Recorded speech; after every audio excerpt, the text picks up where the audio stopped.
Des Moines, with just 2.5 weeks to go until the Iowa caucuses kick off the presidential nominating calendar, Logan Cardani says she's kind of undecided. It's between a couple of people. I just have to make some final decisions, the West Des Moines resident shared. Cardani's far from alone.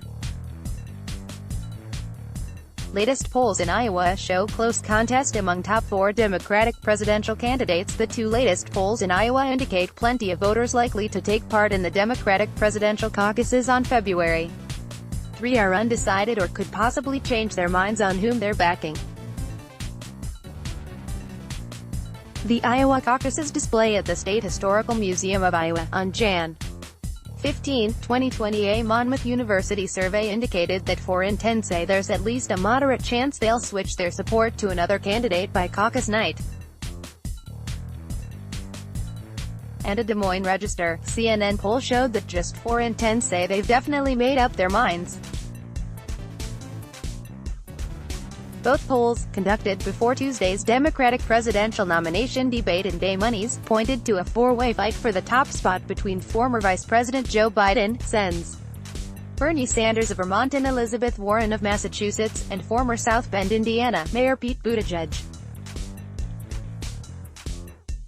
Longtime Iowa-based Democratic consultant Jeff Link, a veteran of numerous presidential and Senate campaigns, told Fox News that, "This is the first time I can remember that it's plausible that any one of 4 candidates could win and any one of 4 candidates could get 4th place, Warren, Biden, and it used to be Bernie, but it's now between Bernie and Pete." Iowa voter Logan Cardani, on which candidates she's leaning toward, an Iowa radio news director O.K. Henderson, who's been covering the caucuses for over 30 years, said that, "You really have a sort of a 4-way tie here, and if Sen.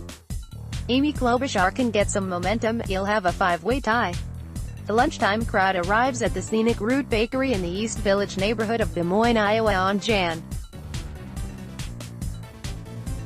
15, 2020. Cardani, who was interviewed while having lunch at the popular Des Moines eatery The Scenic Root Bakery, said when it comes to her candidate choice, "I want to make sure their stance is on things that I feel passionately about." While she remains undecided, she shared that she's leaning toward Warren, Biden, and it used to be Bernie, but it's now between Bernie and Pete. Des Moines resident Laura Smith, who was also having lunch at the eatery, had a similar conundrum. "I have not made up my mind yet," she said.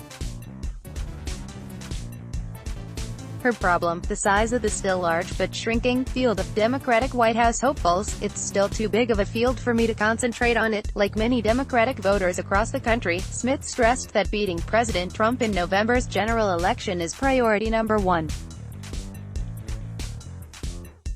As for whom she's leaning toward, she said that Andrew Yang is my number 1. "My policies align with him. I like Elizabeth Warren and I think that Bernie is good, but I think that he's too far left to do much. But I like his look on life." Smith was sharing a table with her friend Jake Jass, who said he's still undecided. While electability is a factor in his decision, Jass stressed that, "For me it's more about leadership than the policies. It really hinges for me on who can make a difference in the country the best." One table away sat twins Luke and Mark Earhart, who both have yet to make up their minds. Earhart said that after watching the debate, "I was extremely impressed with Mayor Pete's ability to articulate clearly his platform. There's a realism about his campaign and sort of presentation that resonated with me." But he noted he was also impressed with Warren and billionaire environmental and progressive advocate Tom Steyer, who's repeatedly emphasized that combating climate change is his top priority. "Prioritizing climate change is a big thing for me," he explained. His brother Mark was also captivated by Steyer, saying, "I really like what I heard Tom Steyer saying.